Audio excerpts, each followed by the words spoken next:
Welcome to the Pinkhurst Podcast, a real and whimsical look at what it means to be fully alive with all the joy and chaos and pressure and vulnerability and beauty. Take the ride along with unexpected guests and be inspired to fall in love with your own unique destiny and meaning. In this episode, Zach and our guest Xenia Viray keep themselves honest and harmonious, concluding that conclusions may need to remain unmet in order to cool off in the weeds and figure out how much money really costs.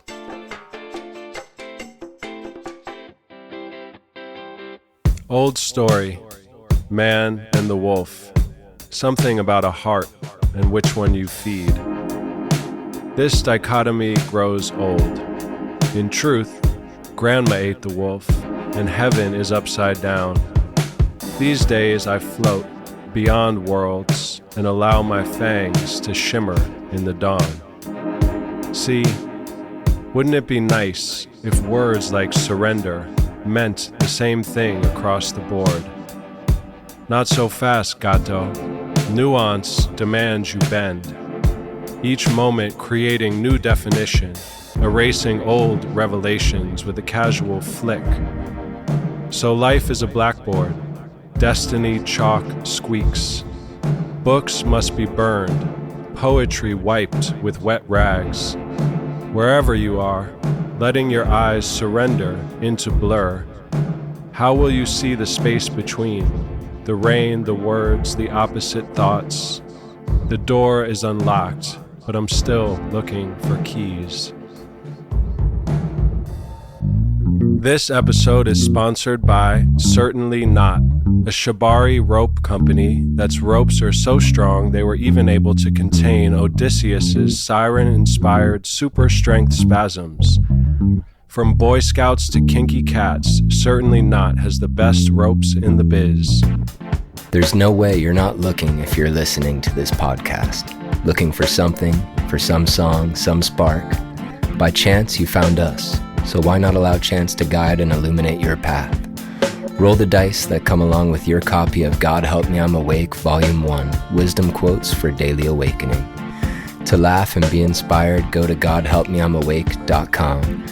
Again, that is godhelpmeimawake.com, godhelpmeimawake.com. Our guest today is Xenia Viray.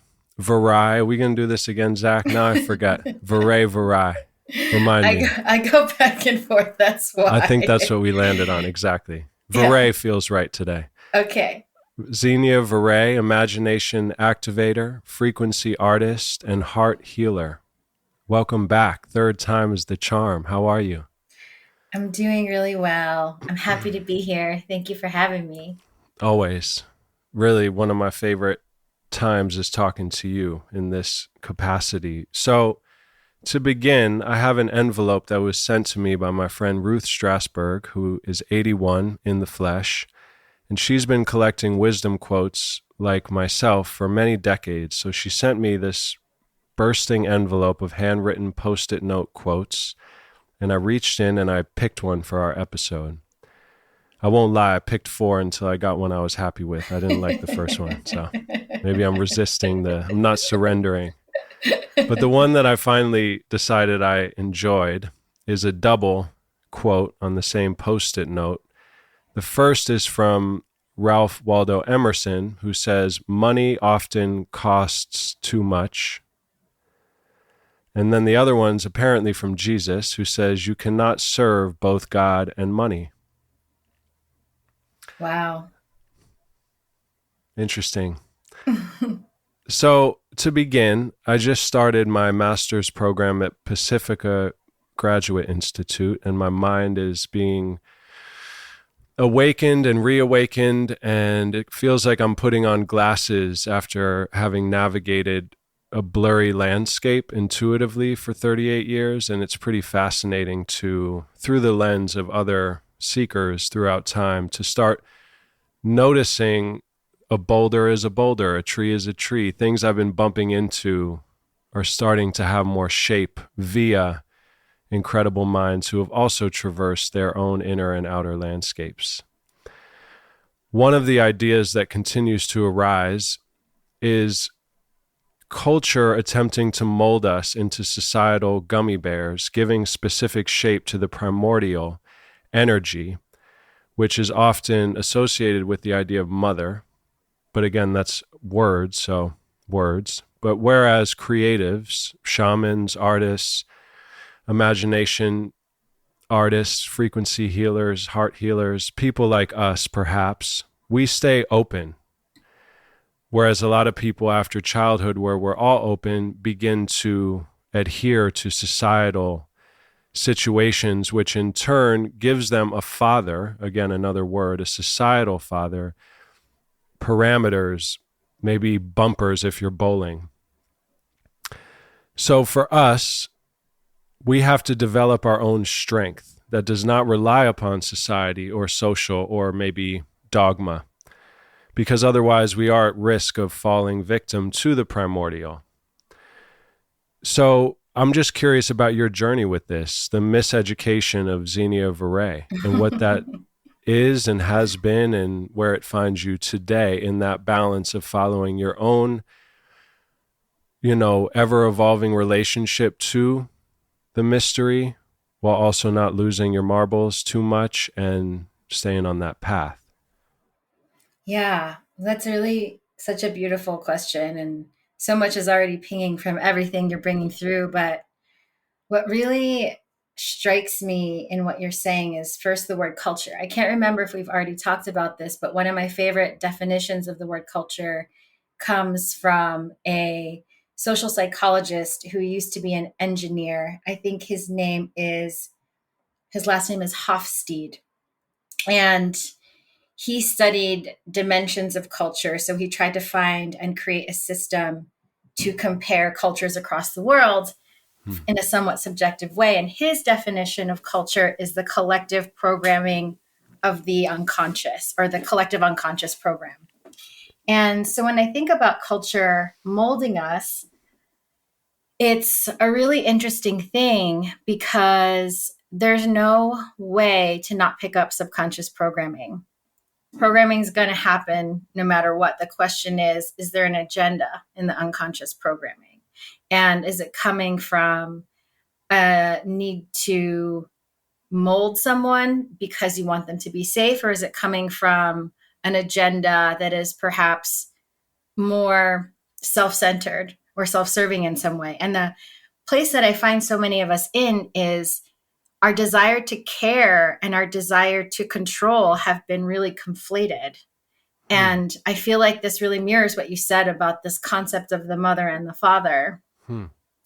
And thus far in our cultural, modern, normative society, feeling like a, quote, responsible adult has to do with a lot of accomplishment and following the train tracks of life so you can know that you got from point A to point B. So when you're traversing this vast open space and you're trying to undo this idea of conditioning or programming, there's this feeling of directionlessness. And I feel like the question you're asking, or the topic you're bringing up, is around how do we form a compass in a nebulous world, knowing that unconscious programming or cultural programming will never be erased, will always be there.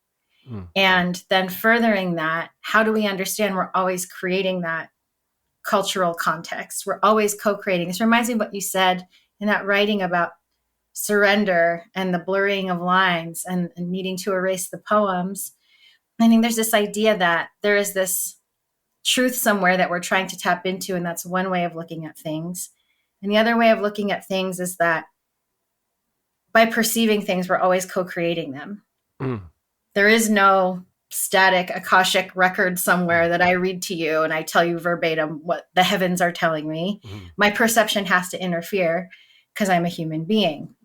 And so the very long answer to say that where I am with this is understanding that if the divine didn't want me to have some kind of limitation in my human experience or subjectivity in my human experience, I wouldn't have a human body and this on all these conditions and parameters and these epigenetic lineages of programming.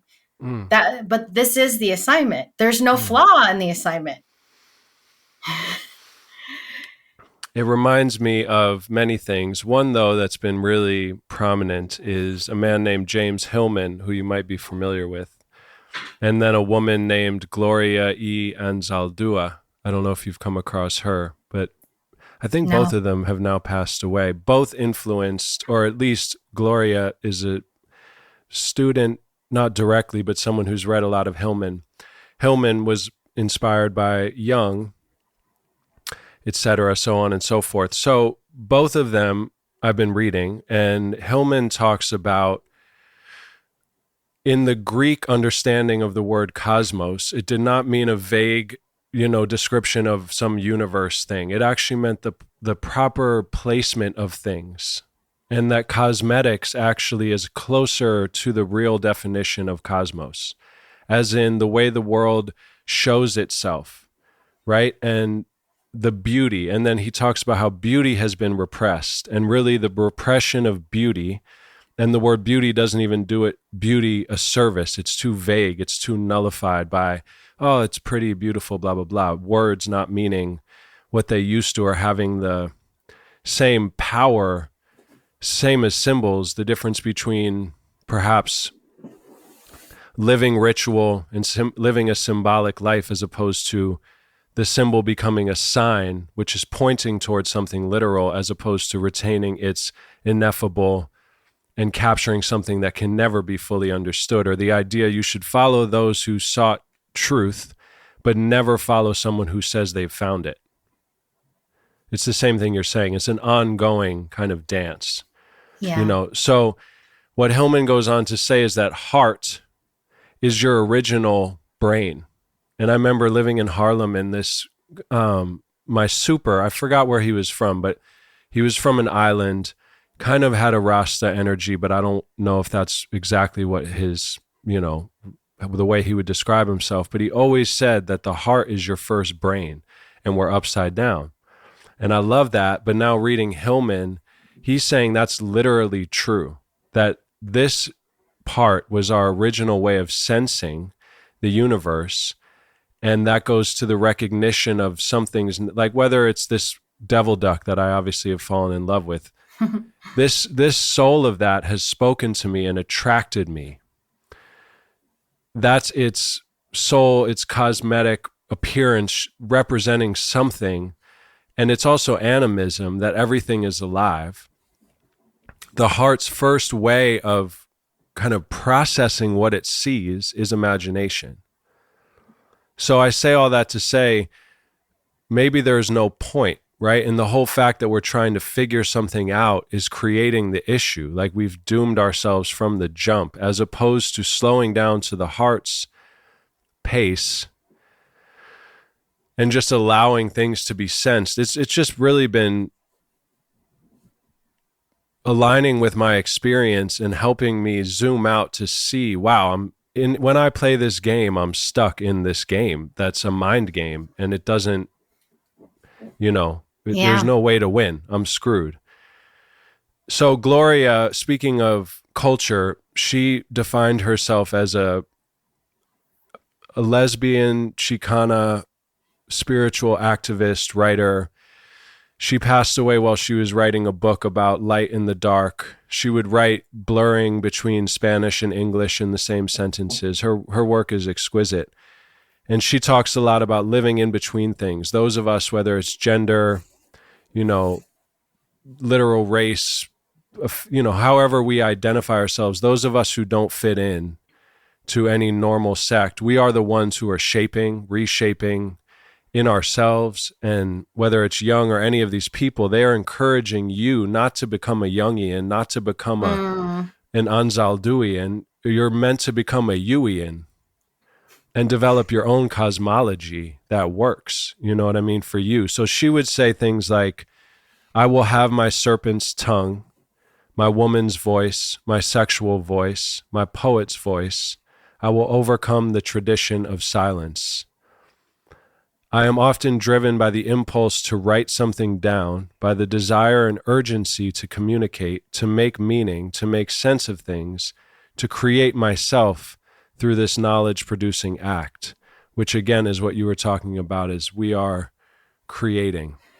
So I'm saying a lot of things, and the last point that's coming up around Hillman's ideas is because of how we've alienated ourselves in the universe, wherever that began. I mean, you can actually kind of trace it to certain times.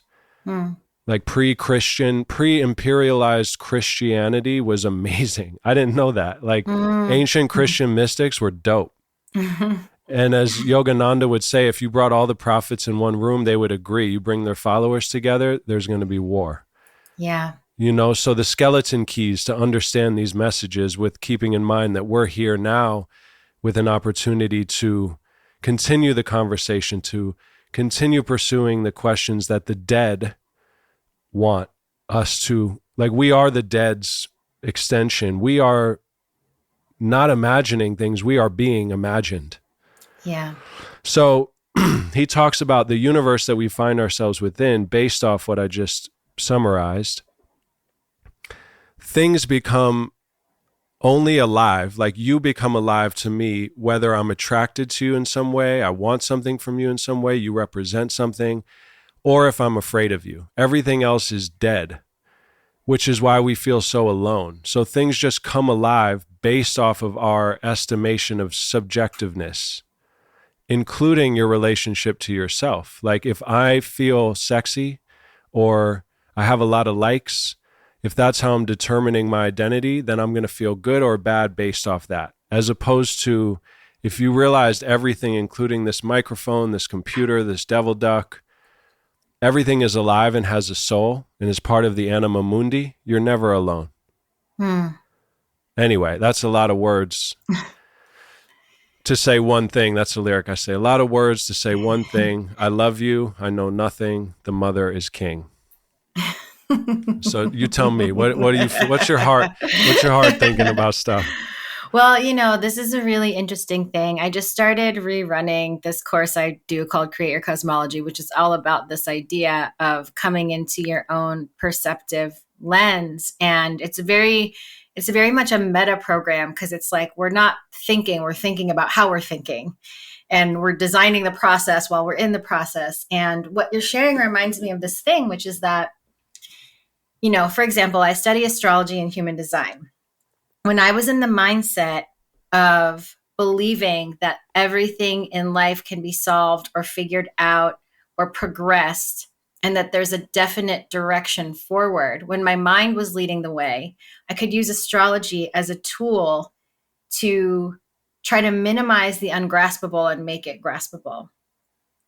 And because I have accepted through a lot of inquiry around what reality is, how I can know things for sure, what the quantum physicists are saying, what the astronomers are saying, what the ancient philosophers are saying, and I've come to accept that the most brilliant souls, minds, hearts don't have conclusive answers to these questions. I can approach these studies like you're approaching at Pacifica, I presume, with this acceptance beforehand that I'm always just carving out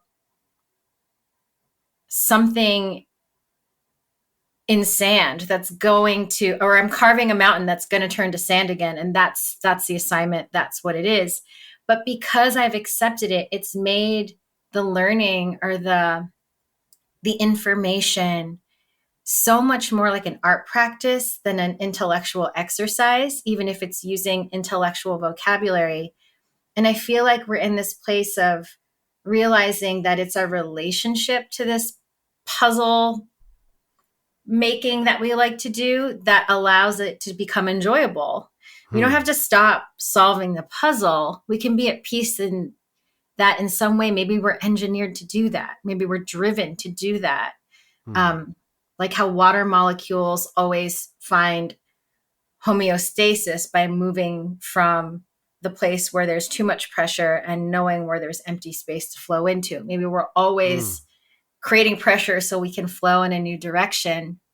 And I feel like what you're talking about is so relevant in these times because there's such a need to speak up for people, nations, histories, identities that have been historically marginalized, oppressed, repressed, erased.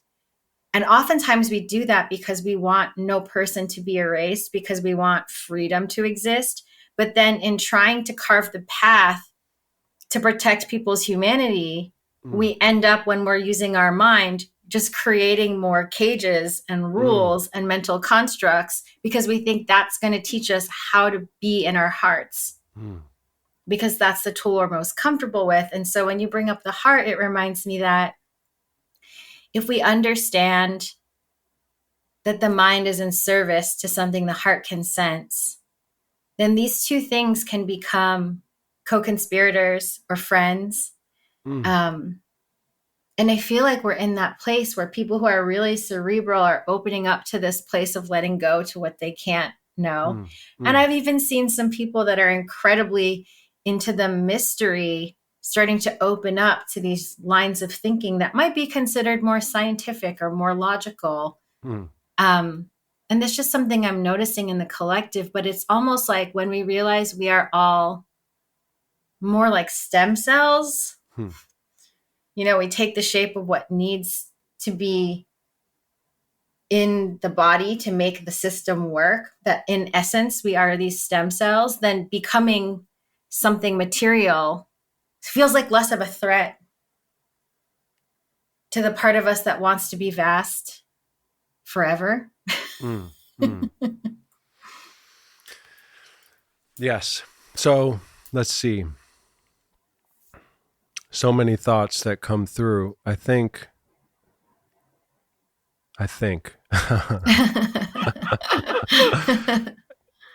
Yeah. One form that came through recently is my God Help Me I'm Awake series, which involves a rooster character named Galu and this kind of cartoon adventure. So I was reading about a sculptor named Brancusi who spent many, many decades carving birds out of big pieces of stone. And his fascination was trying to capture and represent the movements of a bird in flight in stone. And the author points out the paradox and the beauty of that. You know, how do you make something fly, accurately representing that motion in a very heavy material? And I loved that just awareness of what he was doing. So I went on to write this little myth about Galu the rooster, who gives critters and insects who are below the weight of a sweet potato little rides on his back. And they all love it. And Eagle is like, that's not flying. And Gopher, who's now outgrown his sweet potato weight, is like, I know, that's what makes it so fantastic. Because he's like, he's up and then he's down and he's up. And it's just this, I guess what my unconscious was doing was attempting to explain why being human is so beautiful. And this thing I've come across, born sinners, that's something I come across in the understanding of the New Testament, and God bless everybody, but that's just an interesting way to live, that we're all sinners, and if we only accept one, let me not go there because I'm not trying to talk shit, but another way to look at that is like the opposite of that, maybe not even opposite, but how beautiful it is that we're, I guess you could say, sinners, but we're humans, and we're roosters who can't really fly, so when we do get a little flight, it's beautiful. So I think of that, and then I think of, so in the beginning, and this is just our language, you've said unconscious mostly. Once you said subconscious, and I think you did it consciously, or maybe it was unconsciously. And you may know this little annoying, and I don't mean this toward you, it's interesting. As I go back to everyone from Heraclitus to Plato to roots, caves of Lascaux, you know, evidence of art from 30,000 years ago, whatever.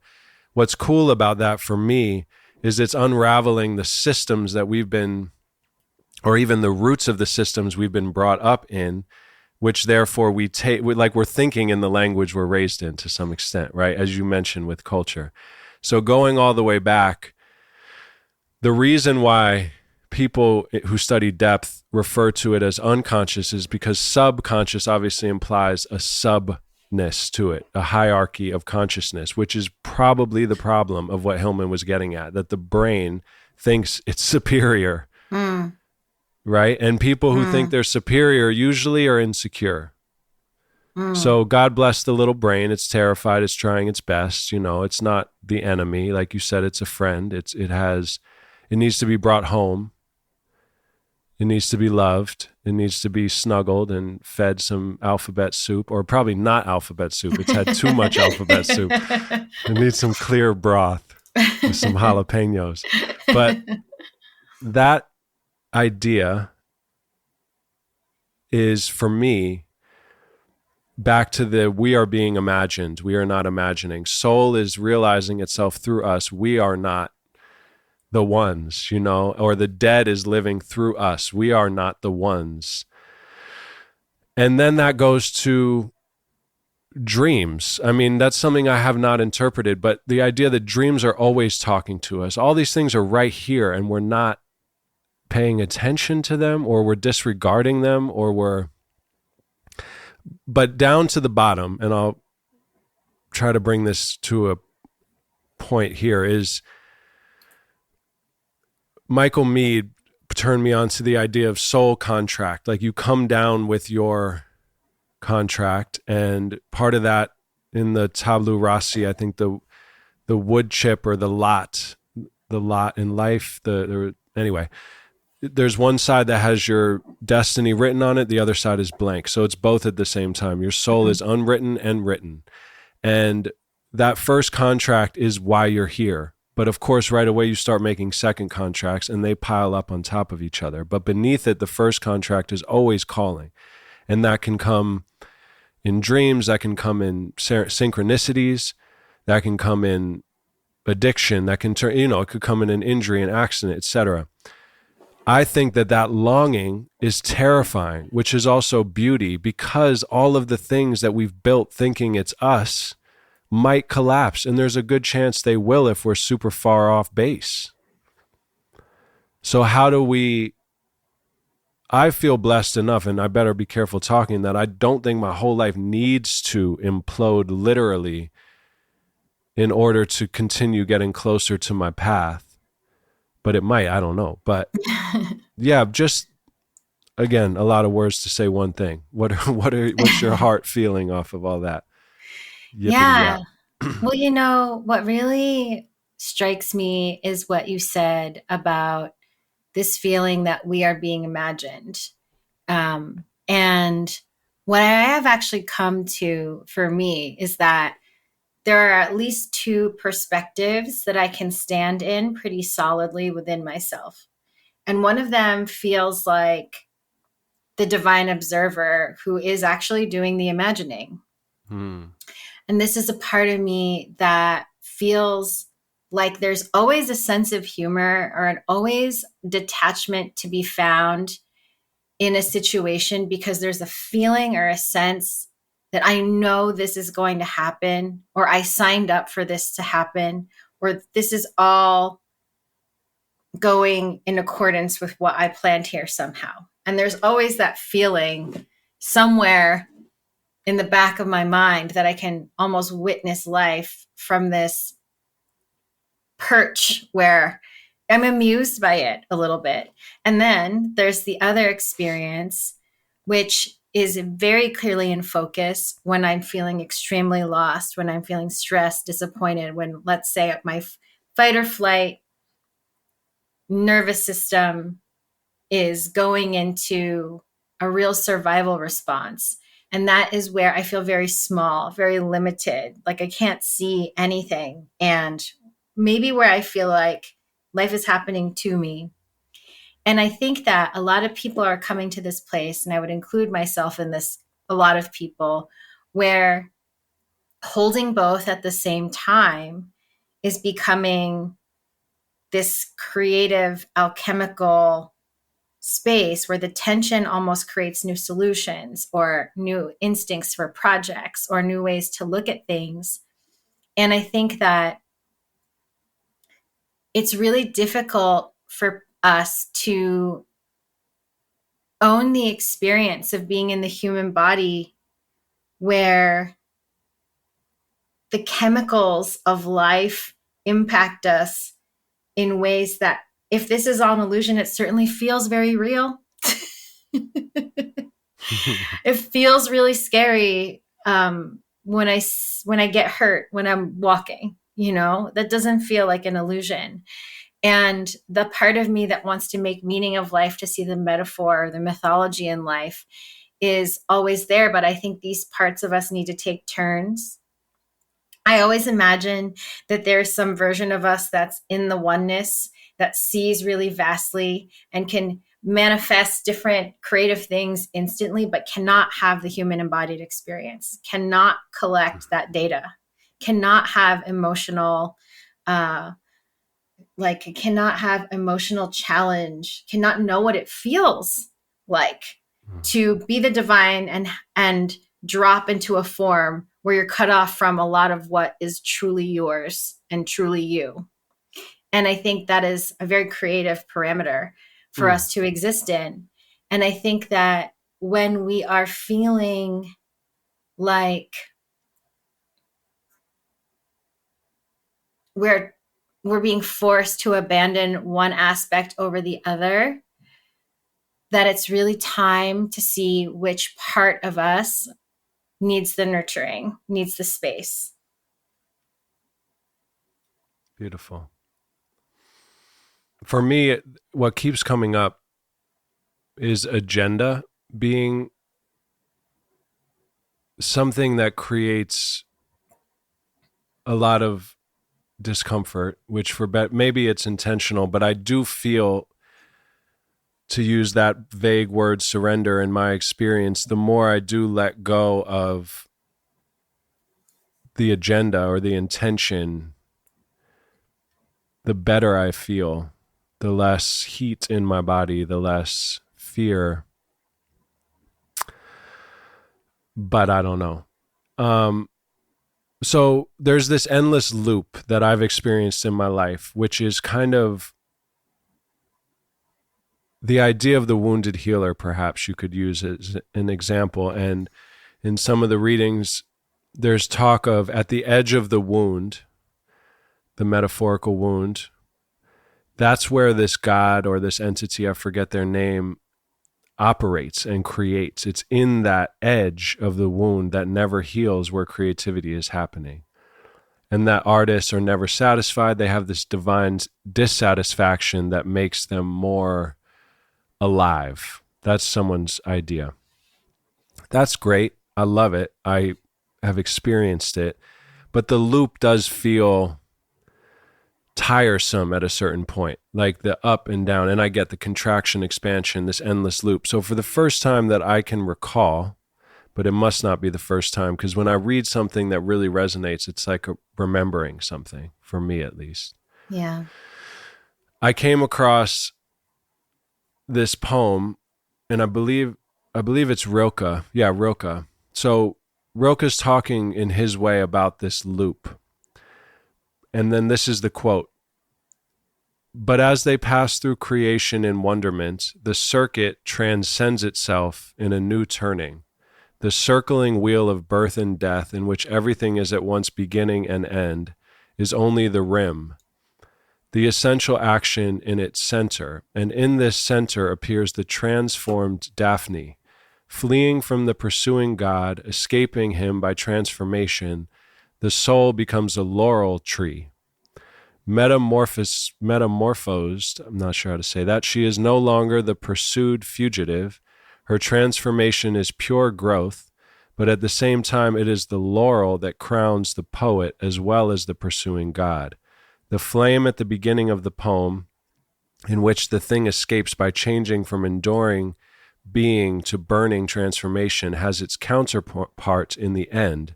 The eternally fugitive becomes a plant, eternally rooted in being. And he goes on. In Apollo's love for Daphne, the pursuing God compels transformation. What it was is, for me, reading that, it was like, oh, after this loop, you become a tree. You become a laurel tree. And then he goes on to say, then in that stage, which is not to use hierarchy, but it's maybe the next stage, in your treeness, there's a divine song that you start to hear from. And so you're still reaching and you're still a part of this process. But I don't know what that makes you think of, but it did feel like I've been in this loop, and I've written tons of poems like, you remember, you forget, you remember, you forget. And I've tried to accept that, and I do accept that. But then it also was like, but then what? You know? So that was interesting. I don't know what I feel about this tree and this laurel tree, but it definitely stuck out, and I thought I'd bring it in here. Yeah, there's two thoughts I have. The first thought is around what you were sharing about this perpetually dissatisfied artist. And I definitely feel like I have resonated with that story, with that narrative, with that identity. But I've recently been thinking about what it would look like to be motivated by something that's not a feeling something is missing all the time. And I don't know yet how that feels in my body. Sometimes it just feels like when a little kid is excited to do something, like what happens when we mix this and that. I just want to do that. Nothing's missing, nothing's wrong. I just want to.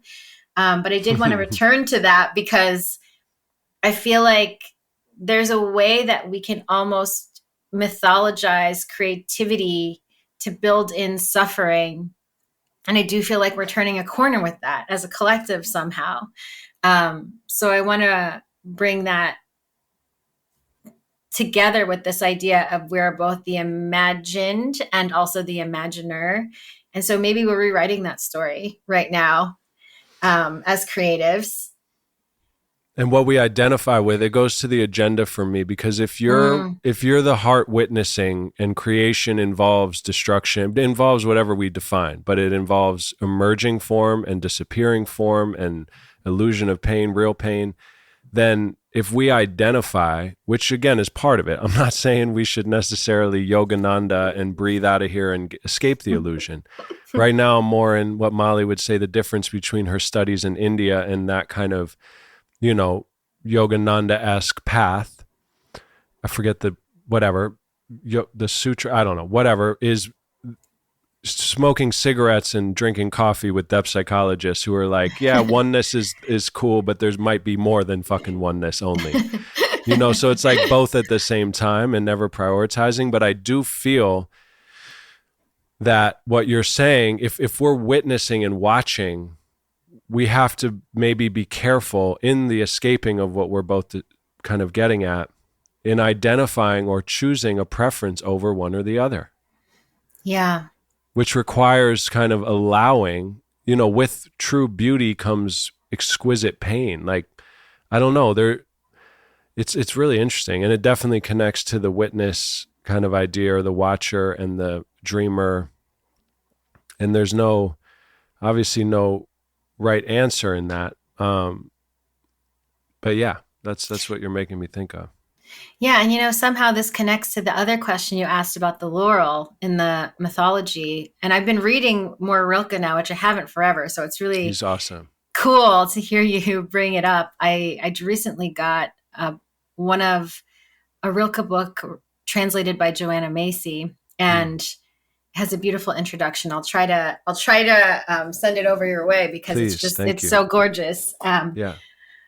But I had this thought while I was doing this cleanse. I am historically terrible at any kind of food cleanse or any kind of abstinence of anything. It's not my first language to control myself in that way. Yeah. But had a great experience in this particular cleanse.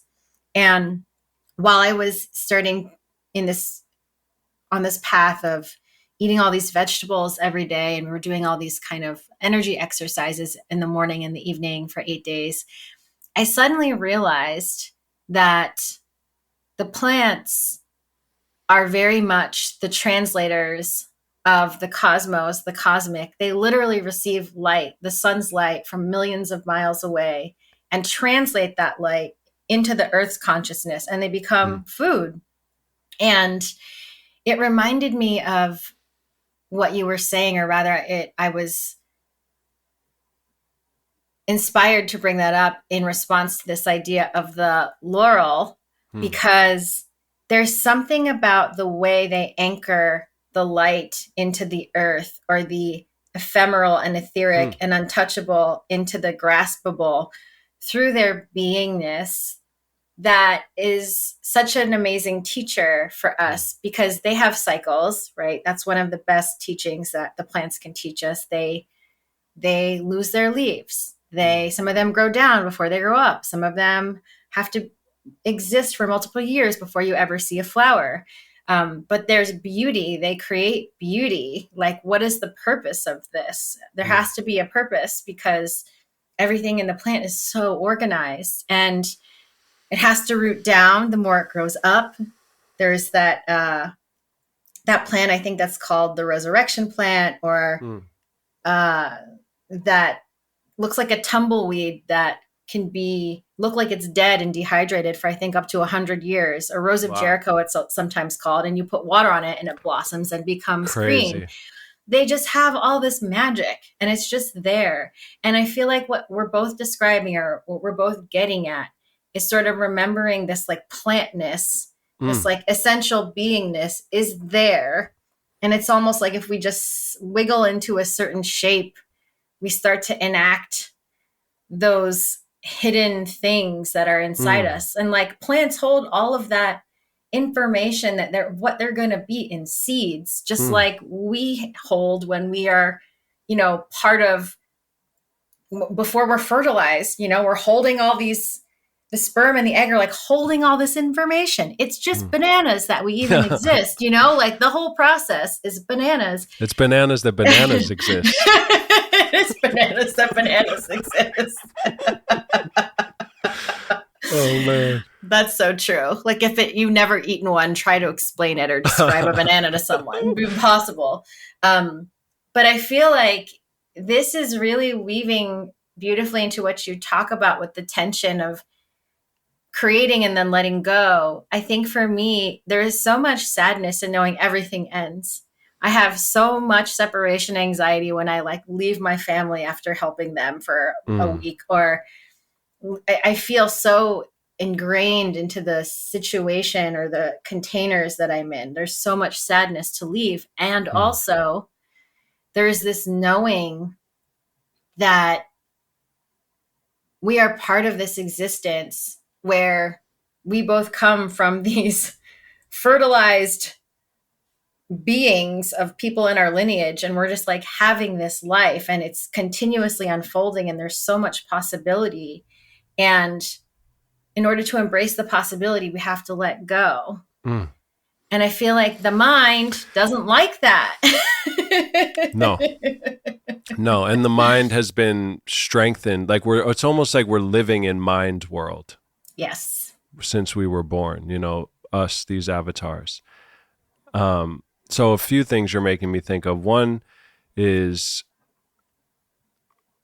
in the representation of your description of the tree-ness or the plant-ness and the sunlight, it makes me think what the plant itself is processing through itself, whether that's the light or the earth, water, that it's not it. Like that's not it, meaning it's coming from something. And it's coming through us. So that just helps me to orient. And then, in terms of how do we go back to the beginning, navigate and find a compass to navigate the nebulousness if we're not on the, whatever lane you're supposed to be on according to society. I think it gets easier and easier as you go into your heart.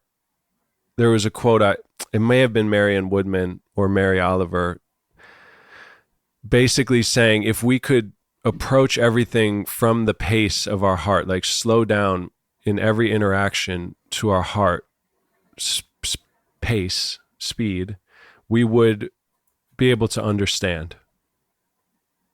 And maybe that would entail not understanding, but just witnessing the nature. So instead of why, how did he say it? James Hillman. It's like instead of why, it's who. Instead of where, or it's what. So it's saying like, who is before me? It's not why are they, it's like who. Who is this truly? Who is you? Who are you? You know what I mean? Who am I? Yeah. Like, and then not trying to quantify it, but just experiencing that. So I think of that. And then I have this poem that I almost put in, and really poetry is the only way. Well, not the only way. We do a pretty good job talking about these slippery things. But there's this poem I almost put in where I say, in the agony, or something said through me, my unconscious, in the agony of ambiguity, my mind conjures forms. And of course you demand them back. Chew toys.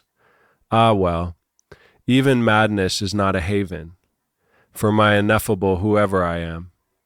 Playing dead, I move first, staring contests with blind seers. Silly boy, earning stripes requires so much loss until you not only realize but embody the knowing that nothing ever is. But it hurts, I am unable. Please extinguish my feeble flame. That's what they all say right before they become themselves. So for me, there's a few lines in there that really, like, I went to a mental hospital. The fear, I think, for a lot of people, myself included, of not having society, not having the job, not having the social circle, not having the religious structure. I've tried that. I mean, man, if I could have fit in somewhere, I would have. I wanted to. So madness is one of the fears. Like, you'll lose your mind. And there's truth to that. A lot of artists die young. A lot of artists wander the streets rambling because it is like intense. But what I found is spending time in madness, that even that's not a place I can hide. It's too easy to, like, there's something deeper in me that is beyond madness.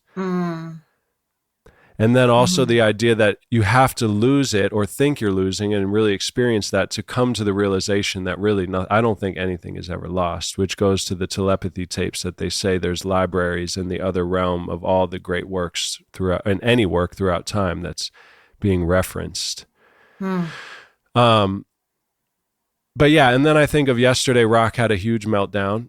Not to put his beeswax in the streets, but he's 6 and he has that. And it was heartbreaking. And it had to do with me working for school, and he needed to go to school, and his mom, Molly, was going to take him.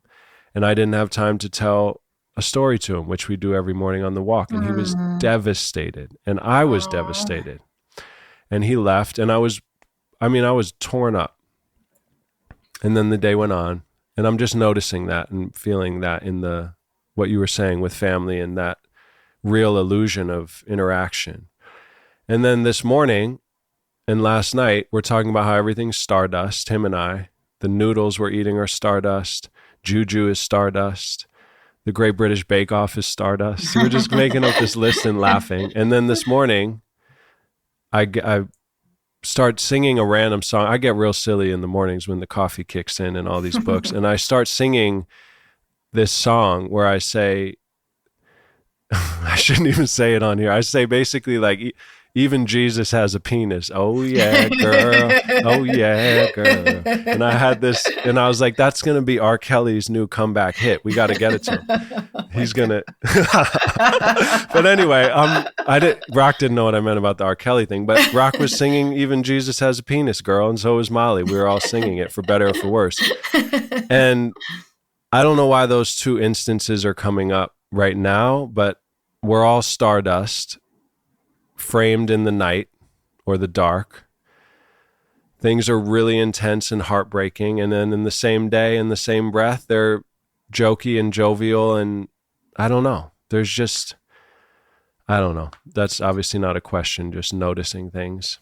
Yeah, there's such a parallel, though, to what we were talking about earlier about being, though, the human and the divine, and like zooming in and out of that perspective of like, this is so heartbreaking and so difficult. Like, how can I even process what's happening? It's so much feeling, it's so much intensity, and it's every second. And then the next thing you know, you're lifted out of it by like music or laughter or a combination of the two. And it is this like ability to be all those things, kind of like we are these, you know, if we are an atom, we have the center of us that feels very solid, and then the electrons that are just like constantly moving around. And maybe the part of us that feels solid, let's call that like the denser part of us. It's the part of us that maybe has a harder time, but also can touch things.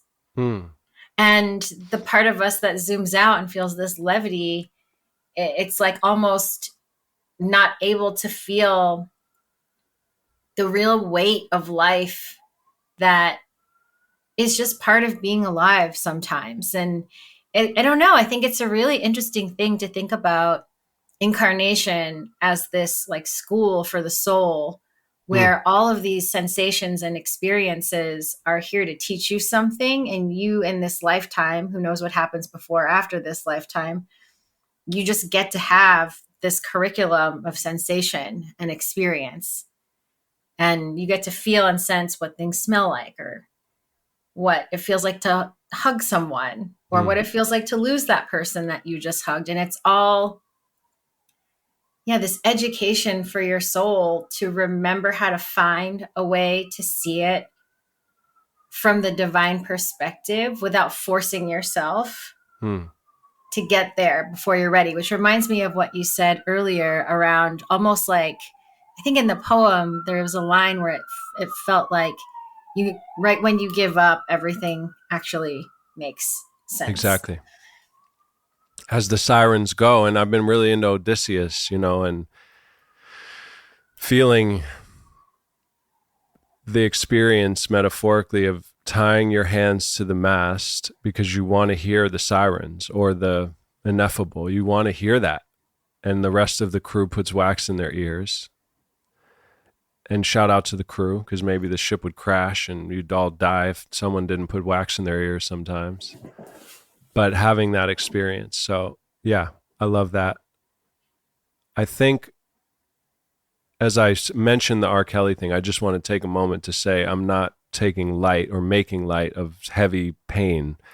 And I don't intend to go into all my perspectives on stuff, but that's a pretty gnarly one to bring up jokingly. And I want to say, now I want to use that in terms of what I've been reading, in the sense of these things that we say are good or bad.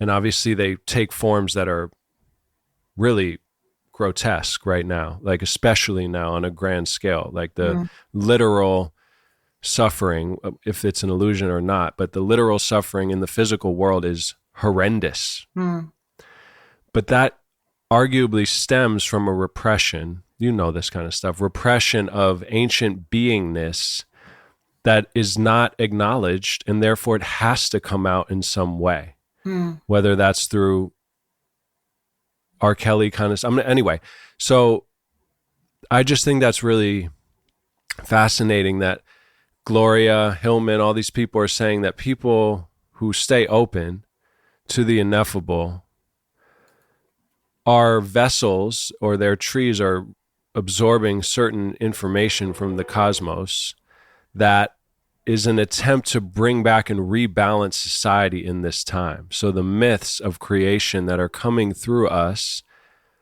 are trying to bring back the symbols and the deityness of these energies that have been lost. So it's a constant rebalancing culturally, which is why a lot of the, disregard, like in science and a lot of religion, it's just disregarding things. It's saying, nope, that's nothing. Nope, dreams, nope, they're just random firings of the brain. Nope, we've conquered Earth, et cetera. And it's just so glaring when you stop and realize, like, we've literally figured out nothing. And then watching the tracking of this book that my professor put me onto, I think it's called The Death of the Artist. But seeing the history of art, which at some part is compared to play, and like, what is play as a human instinct survival thing? Like, what is play when animals are playing, but they're also kind of like engaging in, like, the claws are retracted, but they're engaging in hunting tactics, but they're doing it in an imaginal, playful way, but they're still like getting out energies, whether that's anger, rage, and joy, all this kind of stuff. So art serves many different purposes and has throughout time, whether it was art for art's sake, whether it was shamanism and the artist and the shaman were one and the same, and the creations were very special and on altars and looked at as this, all the way to religious art, to, the breakout of creators as artisans and crafts people, to revolutionary artists with Medici patrons who were more about like breaking the molds, like Picasso's, and where the artist became the individual and the genius was like its own thing, and it wasn't about the system, having these people making things that fit the system, all the way to now where we live in a time where obviously the artists are the entrepreneurs, and the artists would rather have 10,000 contacts in their phone than put in 10,000 hours. And the artists do a little bit of everything because they have to. It's just, again, for me, I know I'm saying many, many things, but unraveling what I've been experiencing and seeing the systems has been really fascinating and affirming and liberating for me to say, oh, I get it. I keep smashing into this tree. This is why it's here. Now I could just eat a banana. And well, they exist, so yeah. Exactly. Well, they say they exist. I think they do. So Robert Redford, I wanted to bring this up, just passed away. My dad apparently knew him, and he told my dad a story about before he became big time, he loved acting in theater and wanted to act in movies. He didn't have a lot of money. He was married. He got offered a TV job. He turned it down. He didn't want to act in TV. They kept doubling. He kept turning it down. His wife at the time said, we need a refrigerator. Take the job. Why aren't, He walked out of the house in Santa Monica and apparently walked all the way to San Francisco on foot. And when he got to San Francisco, he said, I'm not going to take the job. I don't want it. And then he went on to have his career. So walking to San Francisco and what that looks like, which reminds me of slowing down to your heart's pace. Can you speak to that and your own experience and people you work with? Like sometimes you got to walk to San Francisco to hear yourself. Yeah, this is so interesting. I find that when I am in the middle of trying to, let's call it, solve a problem, get something through at work, kind of hype myself up for something, get some willpower behind something I said I was going to do that maybe I don't really want to do. Something will happen when I play hooky and decide to do some kind of other little chore in life. You know how that feeling of like you have this deadline, but you decide to like do something that you absolutely don't need to do, like rearrange a whole closet that no one is going to go in because you'd rather do anything but that thing. I've noticed that in those moments, all the things drop in that I'm trying to force, all the ideas, what I really think about the thing, my real opinion, my real feeling. And I think this actually goes back to what you brought up about play, but I think that this kind of thing of walking to San Francisco is this combination of like the moment you give up trying to solve the problem consciously because you just know it's not going to happen. You just know there's no point in being cruel to yourself in this way. So yeah, I'm going to go there. I'm going to go say yes to the go say yes to the job, but only if I'm allowed to walk all the way there. I got to take some kind of detour and I got to be doing something. I can't just be sitting here doing nothing. I got to be doing something. And so I feel like this metaphor of the walk to San Francisco is the detour, buying yourself time, and also being enough of a quote unquote productive citizen, having something that you're doing that you can actually feel safe enough in your own body because you leave yourself alone. Well, I'm washing dishes. I'm cleaning the closet. I'm walking to San Francisco. I'm doing something right now. And because your body's like, okay, I'm not going to attack myself because I'm doing something right now. I'm being productive right now. You can hear yourself.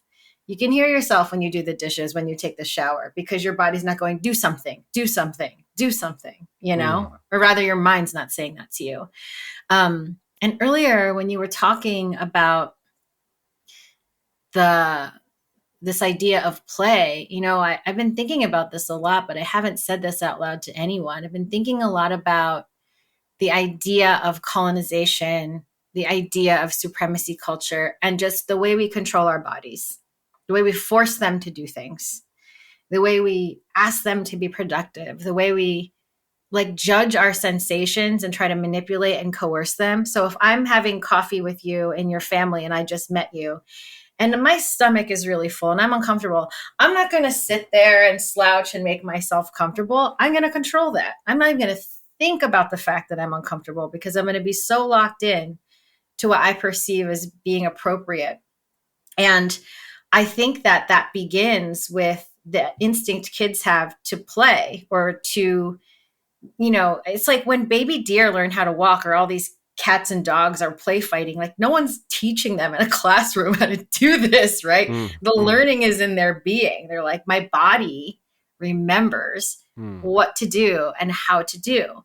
And I think that there is some connection with your question about the heart, because I feel like when we're in this slight mode of consistent domination of the body, it's very hard to drop into the heart because subtly you're like, I am controlling myself. I'm being controlled.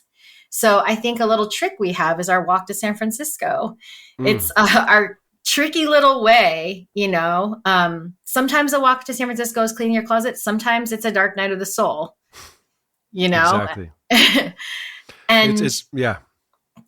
No, I just, it's just a really, it's sometimes you have to give all the way up and break yourself all the way down and get all the way from the problem. And suddenly you remember what the point is. 100%. And what you really feel and think about the matter. Exactly. I love that distinction and how you kind of have to not trick, but sort of trick yourself to give yourself that space. It makes me think of conditional relationship to thy will be done, which is something I've been thinking a lot about. And my dad pointed out in his experience, thy will be done is usually thought of as an external will, like God out there. But maybe thy will be done is really, you know, inside, like your will that you came down, that is an extension of the out there. But it's conditional. It's like, sure, I believe in you. And in the daytime, I'm going to have to, you know, pretend I don't because I got to go to school and I don't want the other parents to think I'm da-da-da. So that trust fall. Yeah. And I think walking to San Francisco, you don't need to do it all at once because that can be harmful. But it is interesting to think if you can unprogram yourself to the extent where you really are in harmony with every part of yourself in every moment. Like my friend Danny described, you know, otherwise you're constantly fighting, which is black magic, I guess, trying to do things to manipulate reality for your safety. And black magic is fine. We're all doing black magic. It's not even necessarily bad. But the difference in my understanding is white magic becomes like in tune with that higher part of yourself or the deeper part, the dark, whatever part. And then you're not fighting a tidal wave, you're surfing the tidal wave and you have the whole universe behind your back, you know? And then you maybe don't need ritual or isolated incidents to come into access with the fact that everything's alive and you're never alone. You're just in it. And then you are in the miracle, like you're good. I don't know. There's something about that. But it's so hard because on the way you might lose so many things or you might look silly or you might, you know. Yeah. But we know, like, you know, I know. I don't know. I don't know, actually. I don't know. But I feel like what you share about parenting is such an important lens in all of this because there is a part of us, I find, that wants to teach kids the things that we know to keep ourselves safe, even if we don't agree with them. Masking. Right? Masking. And there's a part of me that knows that I'm going to show up a certain way when I meet new people because it gives me this layer of feeling like they know that I know what to do. You know, I know what to do. I've had experiences. I can read what's expected of me, or I can understand cultural code and how to wield it or hold it. And then it's almost like small talk. It's almost like showing up enough times with very little on the line until suddenly that mask isn't needed anymore or it dissolves. And especially with kids, it's like, do we want to equip them for the world that we imagine is possible to be the builders of that world? Or do we want to show them what might make the world that they live in at this moment a little bit easier to navigate, a little bit of the tricks of the trade that none of us really like or agree with, but we know will create ease somewhere. Fine line. Fine or line. is now the time to rip the masks off and run out naked screaming the truth? You know what I mean? I was at the library talking to, well, Rock is part of a homeschool charter school. And so he had his like little test he had to do with the person to make sure he's on track, which I appreciate. I put my foot in my mouth and talked about religion, which I probably shouldn't have done. But I went inside to remove myself so I didn't say anything else silly, ridiculous to this person, and talked to the librarian friend of mine. And she became the head of the library recently. I congratulated her, and she revealed that it's actually not her favorite thing because she doesn't like dealing with people, and she's autistic. And her son is autistic, and her dad was autistic. And she said, I mask all day long, and I go home and I have to go right to sleep. And sometimes I feel bad, or I question whether me teaching my son how to mask was a service or a disservice to him. And it's exactly what you just said. And I go through that every day, you know, and I find myself, I wrote something for Galu this morning that I'm still processing, where Galu, the rooster, is where he was about to water his flower, which comes from this quote where it says, if you like a flower, you pick it. If you love it, you water it. I don't know if you've ever heard that quote. Yeah. Yeah, I love that quote. Anyway, he usually waters his flower, and that morning he just picks it. And then his farmer, Finn, the skeleton, invites him to tea, and usually he would say, absolutely, or no thanks, I got to do something. Now he just growls no. And he's watching his body do these things, and he's like, oh my God, I've been hijacked. Until he's in this forest, he's being led, and he's like, who is this? And someone responds, and he's looking around, and the voice says, not out there and here. And all these voices inside of him start talking, led by this one dark voice. And the voice is basically saying, every time you've been good, you've been stepping on our fucking heads, man. And like, you know, you got to get over that good stuff, man. Like it's, you know, so there, and then as I wrote it, I'm like, wait, what message am I sending if I put this out? Like, am I saying it's good to be grouchy and mean? No, but so it's the same idea that how many like second contracts and educations that weren't ours do we have to detox? And what will that, how much can we detox at once to not, again, end up in prison or end up dead or end up on the streets alone, literally, where, as my dad said, we're in a time where it's not the McCarthy era where they were investigating individuals. They're actually investigating entire organizations. They're going after the whole school. They're not going after a professor. Yeah. I would be banned for real. I'm in a book we're putting out. I put banned in Florida inside as a joke, right? This book is banned in Florida. But I would be banned in Florida if I was bigger or had more power. And I'm not to whatever, but I'm, you know, an only child, white guy, running around talking a bunch of shit. So I probably had a little more leash to operate. But yeah, a lot of, you know, what's that line? And if you know you're in behind enemy lines, which is an illusion sort of, because we're all each other and it's all one, but to some extent, this kind, like Jung says, thinking is hard. That's why people judge. These conversations are razor blades to some people's head, myself included sometimes. Yeah, but, I think it's so beautiful that you told that story about that librarian and what she said, because it's so true. And I think there is an art to that titration. I think there's an art to learning how to dissolve things in ways that aren't shocking to our nervous systems and shocking to our relationships. And I think that the issue is that none of us really know how to do these things, and all of them do them differently. And we're used to this community by consensus culture, but we're not doing that anymore. So we and need there's a line, right, for you where your body rebels, like the Galu story, where my body's like, I can't fake it anymore. Like, I'm not going to smile at you. I'm not going to listen to a Baptist pastor. Like, fuck you, bro. Yeah. Like, let's call it what it is. Like, nah, you're actually insane. Anyway, Yeah. I haven't gone that far yet, but I can feel that line of exhaustion of masking. Sorry to jump in. Please continue. No. I think though, this is the thing I've been noticing everywhere I've been going in the last 2 months is people are getting in the weeds with each other in a really cool way, where it's like, look, here's the thing I need to say that I am not sure how it's going to be taken. And I don't have an answer, but I need to have the conversation. This is where I am. And I don't feel like people were this brave or this fed up or this ready or this clear on what they could no longer settle for 5 years ago.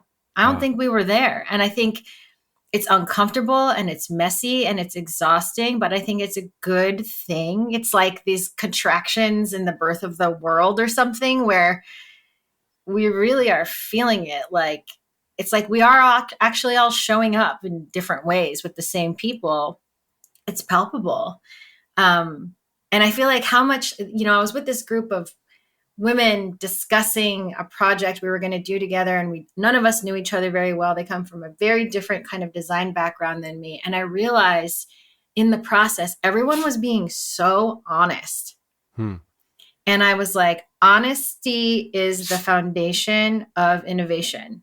If we don't tell the truth, we're not actually going to be creating at the potential of what we could, because we'll be too busy trying to assume what politeness looks like. We don't even know each other yet, And I was like, wow, I've met these women one time before, and we're just really telling each other the truth with no conclusion. And it's this ability, what you started with this episode with, like holding this space where there's no conclusion, where there's this liminality. That's the art form we're in right now. Such a good point, that you have to kind of begin there with yourself first and foremost, and then with who you choose to really talk to. Because it's probably best to smile and nod a lot of the time, honestly. It exactly. Just is. You know exactly. what I mean? I got to learn that. I spill over. I'm getting talked to by someone at the gym how Trump is a great guy. I'm like, how am I in this conversation right now? What the fuck did I do to allow you to think you could tell me for 20 minutes why Trump is amazing? Come on, bro. I got a devil duck tattooed on my leg, motherfucker. Let's go. Anyway, no, I think that's key. And then I think what it also brings up is, as we're telling the truth, whatever that may be, which could be based off the dinner I ate last night, based off a conversation I had, it's so evolving. As I write something for school, which is a more crystallized version of me really sitting down and trying to think about what I'm feeling, really, it's not just talking. I'm really, focusing. Even as I go to post the thing for school, I'm like, oh, but there's 18 other things that are starting to blossom out of that truth that I feel like I can't really explain yet, but it's still, so it's like, this isn't the truth. What I'm saying right now is not the truth, which goes back to making sure that's established. This is just where I'm at sort of right now through my little limited understanding, and that's going to continue to unfold. But like you're saying, it's so important to check in with that and not be on eggshells, because the truth that we're hiding might not at all be our truth, but we won't know that till it's in the light and there's enough understanding of that for it to transform.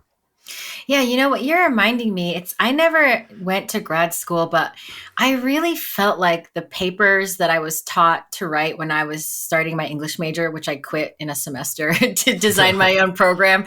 But I remember feeling like, why does this feel like the legal system? Why does it feel like I have to create an argument and then defend myself? This is not the skill of a creative writer. Why is this my job to almost put forth this combative thing that I'm going to defend and hold and protect? And there's this hierarchy of almost tournament style tournament style competition between thinkers in the academic model, as far as my very limited experience is with it. And I feel like this ability to just say, like, here's a capture, like, here's the dream. It's almost like writing down the dream you had last night. Here's what I remember from the dream. And that right there, and I know I'm aware of time, so I want to drive the submarine. Hearse is a submarine today, but it's actually in an ocean on a different planet, and it's bloody red seas. But anyway, no. Carl Jung writing the Red Book, the infamous Red Book. If you're familiar, it was published after he died. It's this giant. I have it. Molly got it for me. It's basically this scientific man that people could say all sorts of stuff. People hate on Jung. They don't know what they're talking about because he was just doing the best he could with the information. And the fact that he was fighting and going into the nuance of his own psyche and times in an attempt to battle Freud and all this reductionist stuff. And Freud also played his part. Like, shout out to everybody, really. Even the ding-dongs. I'm a ding-dong. I affiliate with the ding-dongs, actually. But so he wrote this book in secret, kind of, because it was his surrendering into madness, if you will, or the unconscious. And he was drawing these mandalas, writing in tongues, talking to dead beings and spirits and his soul. Like, he literally went way out there and came back. And the only thing that tethered him was his daily life, his family, his work. But it came out after. And what Hillman and this other author in a book called Lament of the Dead, which is their discussing of the Red Book, is that Jung never uses the word psychology in the book. He never uses the word ego in the book. He never uses these words. Because Hillman's like, I've never seen an ego. Like, what's an ego? I don't know what an ego is. Instead of what you're saying, which is, he's basically, the point is, like, we've lost, especially in psychology and academia and the lyricalness of that's required to tell your perspective without needing it to be an argument. Like you said, it's the dream I had. In the dream, the shadow, even the shadow becomes kind of like a metaphor that is a cool symbol, like X equals 5 times blah, like shadow. We kind of all sort of understand that if we're versed in this world at all, like the parts you don't acknowledge. But in the Red Book, Jung gets more specific and says the beggar or the vagabond or the specific iterations that came to him of some like derelict beggar form, not just the shadow. Because the shadow could be a serial killer. The shadow could be whatever. It is in that moment. So that's really important. And then the final, that's very important, says he to someone. Put that up there in the important realm. Everything else, no. But I wanted to loop back and just say, from our excursion, money often costs too much, and you cannot serve both God and money. What do we think about that now that we've come full circle?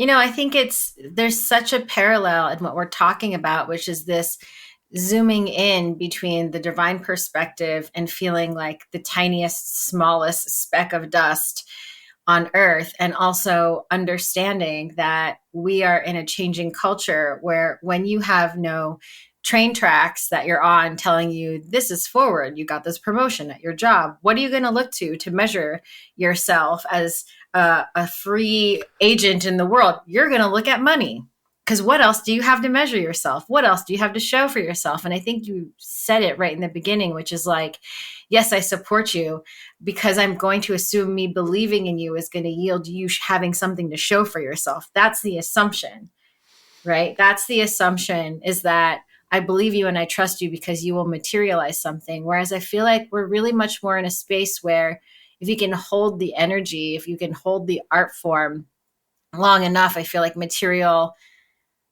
reality starts to respond to you. And that's probably naive, and it's probably reductionist in the universe of capitalist culture and hierarchy and power games, etc. But I will tell you, as a human being who's terribly optimistic, money has come at me sideways my whole life. Yeah. Sideways. Yeah. While I'm chasing the mystery, while I'm writing the poems. Yeah. Same. And it's not from when I tried to go at it, it was not there for me. Yeah. So that makes me think, as I wind this down and say I'm going to wind it down, and then keep saying I'm going to wind it down, and then say one more, no, is for me genuinely this right here, you know, and the whole ride we went on, and moments that like I always feel a little blundery when I enter and like throw a bunch out in the field, the same way as Brancusi said, making things is not hard. Putting yourself in the mindset to make things is hard. So like for me, it's a little clunky at first. Like, here's a poem I wrote, and how you doing? And blah, blah, blah. And then we go, and then it's vulnerable because I'm exchanging.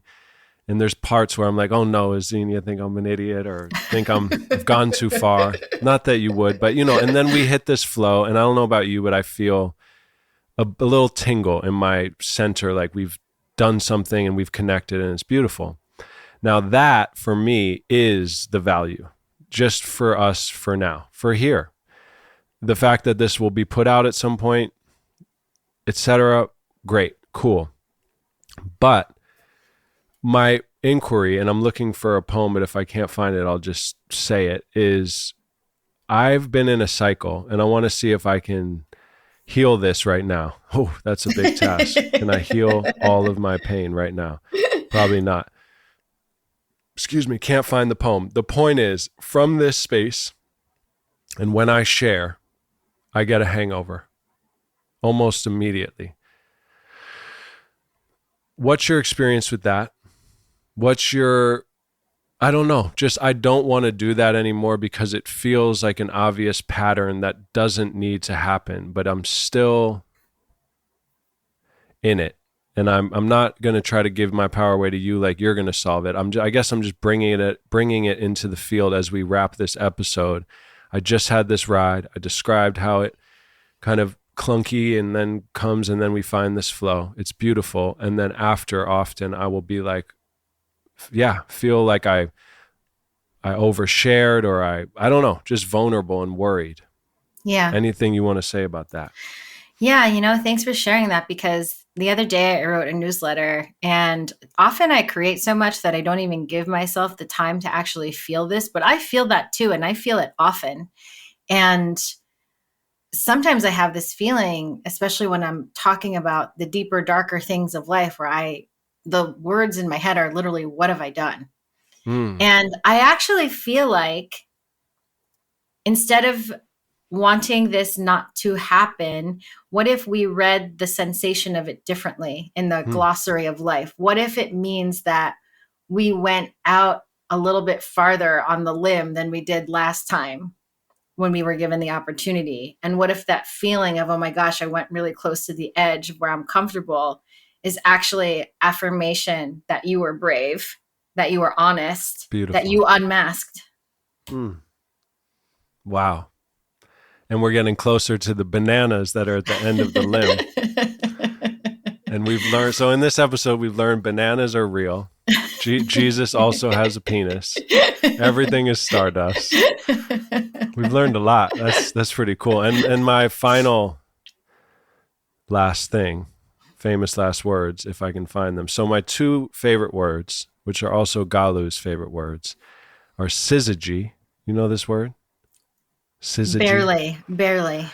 Such a good word. So a conjunction or opposition, especially of the moon with the sun. The planets were aligned in syzygy.